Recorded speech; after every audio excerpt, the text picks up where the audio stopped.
Ole maunga I so sa malu o le tua I sa maalo mai ana o ia. Amen. O le Manatu Autu o le nei vai aso o tātou savalia.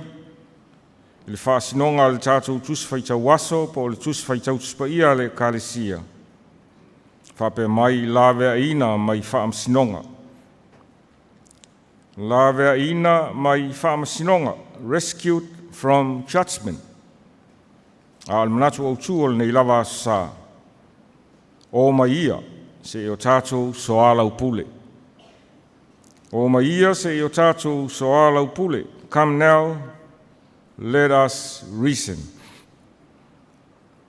Le matua e langalonga ai nei autu whale ngang. O mau mai lava I le tusi le Faitauina Isaia I lona tā umua mua. A ua whao ngā le foi upo isi furuwalu whaapea lona Faitauina. O loo whaapea mai le li o mai ia. Ina tātou fili ia.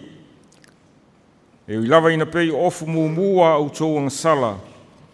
E sisina ia e pei o le kiona. E ui lava ina ia e pei o le ie ula. E a vea e pei o le fulufulu maa moi. O loo whapea mai le li I o mai ia ina tātou fili ia. E ui lava ina pei ofu mua au tōu ngasala. E sisina ia e pei o le kiona. E ui lava ina ia e pei o le ie ula. E a vea e pei o le fulufulu maa moi. Come now, let us settle the matter, says the Lord. Though your sins are like scarlet, they shall be as white as snow. Though they are red as crimson, they shall be like wool. O nei aso, o le whaamasinonga lava ua tele ina iu iai ni whinaunga, po oni ese a inga. Pei tai o aso o mawai le manatua ma le mai tau. Ina pe a tutupu ni whaingata ma ni whaafita uli. O le ngangana, sa soalaupule ai mea uma. Sa soalepule I le ngangana o le whiawatai ma le whaalo ai. Le ngangana o le tō whale upolu, whaatamali I ma whaakerisiano. O le ngangana o le whaalo ai sa soalaupule, sa teu ma whaalei ai, ni whinaunga, mani ese a inga. O le ngangana e masani ai le au whaitau wha ma le au fue loa. Whai mai to e saa le whao. To e fili tupetoa o le taurufonga. To e fili tia o le tautianga. Manatu e whapena fo I le anganga, ma le manaonga o le ngangana le tuspaia. Le ngangana o le upumoni le atua. O loo tautala atuai le profeta o Isaia I a Iuta ma lona laumua o Yerusalema. Tangata o le nuu filifilia o le atua. Le nuu na vaivaina I tue lua. I le vai taimi o le tupu o reo poamo. Le a Talila'i o Solomona. I tue lua o Israelu I le itu I mātu ma lona laumua o Samaria. Ma Iuta I lona itu I Saute. Ma lona laumua o Yerusalema. O le manaonga o le wheau o le atua I a Iuta ma lona laumua o Yerusalema. Le itu o loo fi toitonu iai le wheau o le profeta o Isaia. Le wheau ia toe maua se le leinga o le atua ma lona nu. Ia toe saa le whawhao ma toe ti mata le upenga. Ia toe mati le tō wha ma le whaau tautanga. Ia sui le ngana.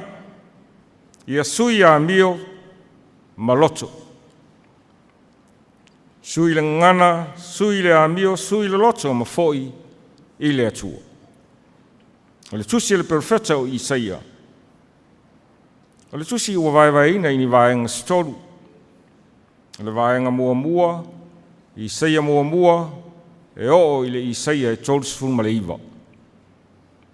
Vaenga lona lua, Isaia e fasfulu, e o i le Isaia e limasfulu ma le lima. Ma le vaenga lona tolu, Isaia e limasfulu ono, se ia o i le Isaia e ono sfulu ma le ono. O le vaenga mua la, e pei ona ta oto ia i le faitaunga o le nei Aso Sa.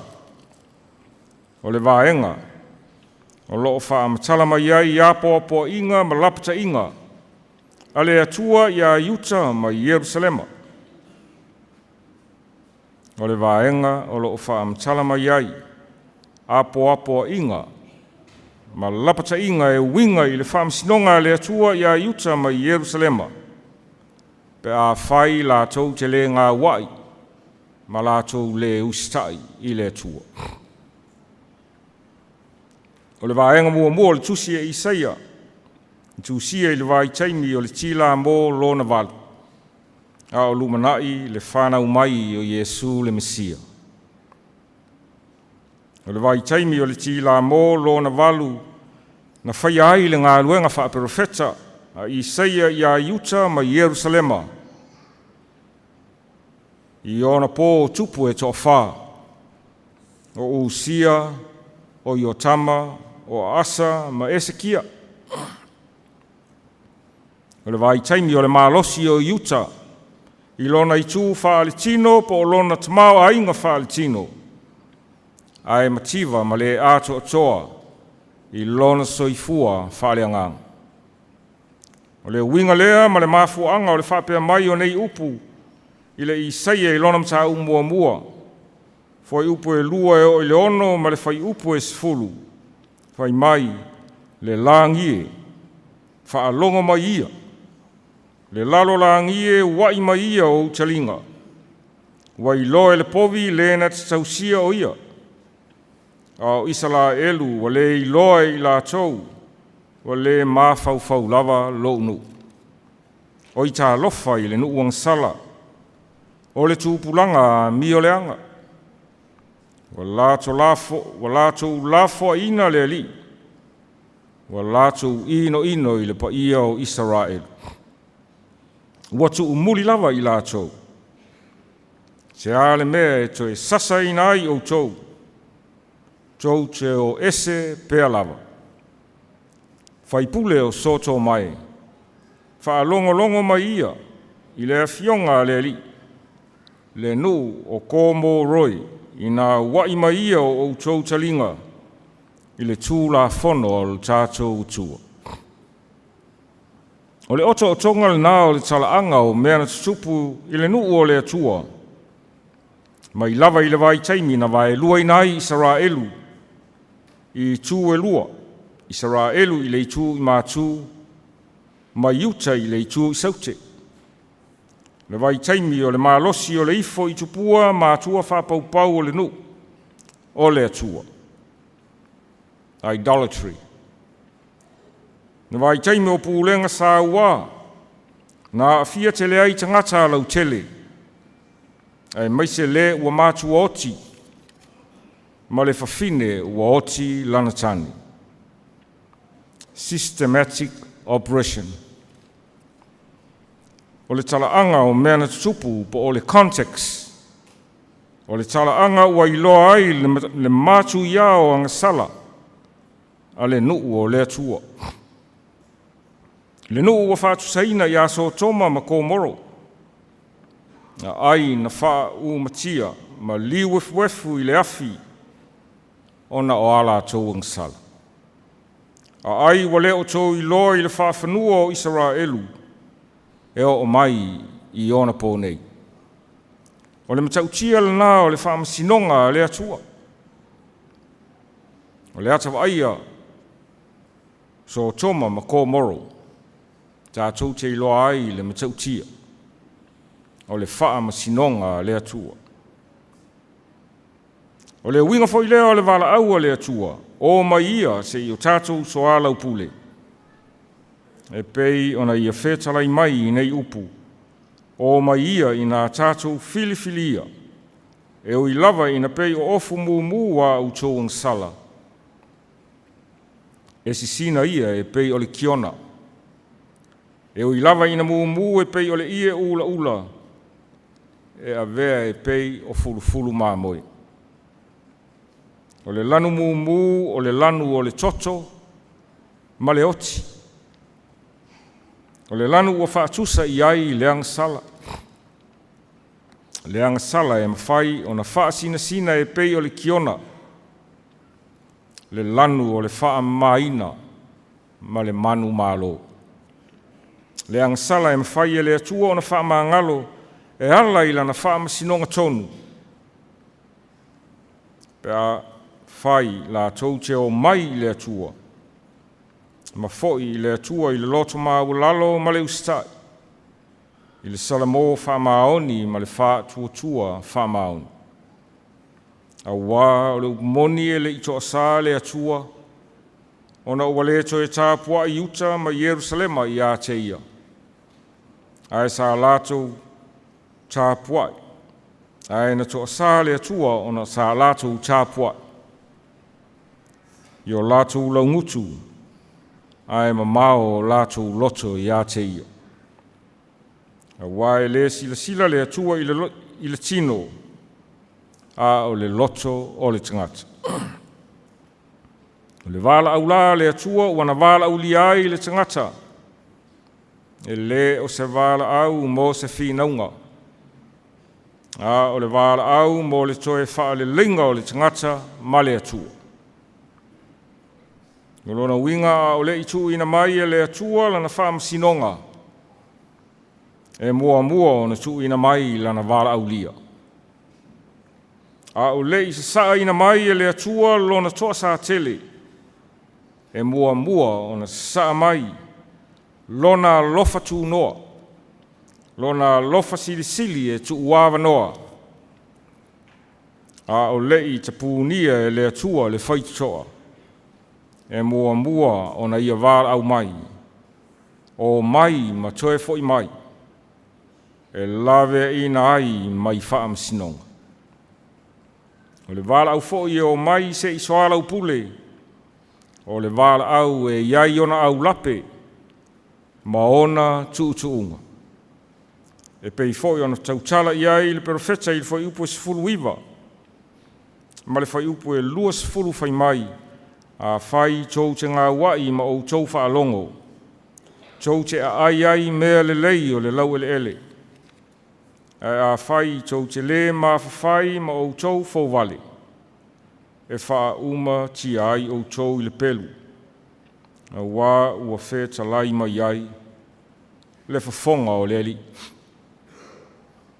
O na winga a fai e ustai. Wha longo I le atua. O na wha manuia lea o le atua. I le nu. Ni nu o Uta ma Yerusalema. Ai a whai e le usi ustai, ma le whaalongo I le atua. O na wha masino ina lea, o I la tau I le wha masinonga le atua. Ni pa iai o le tatou I karesia I Vaitele Uta nei, o le whiau wha malu si au, ma wha mawhana lea o le tala le lei. A wā o le whiau mo Uta ma Yerusalema, o le whiau fo I lea mo oe maa, ma tātou uma. Pai mai le whiau o mai ia se I o tātou soalaupule. Tā ua le soalaupule I ala o le finangalo o le atua. E pei o le nei mua, ala o le loto maualalo. Lua ala o le vāta puia o le whaalo ai ma le whiawatai. E pei o na masani ai na I o tātou tua a ma mātua o mwai. Tolu, ala o le alofa ma le whamangalo. Manatua, so se mea iai le alofa, e iai le ola. So se mea iai le ola, e iai le saolotonga, e iai le whamoe, e iai le fia ma le file mu. Wha ala o le ami o tonu ma le whamaoni. Ma lona lima, ala o le whātua ma le salamō. O ala ia, tātou te lelei ai ma le atua, ma vi i ai lona suafa pa ia. O le ala fo i lea o le tuua e le atua lava ia o lona nofo ali i mamalu i le langi, ai a fio mai i le lalolangi.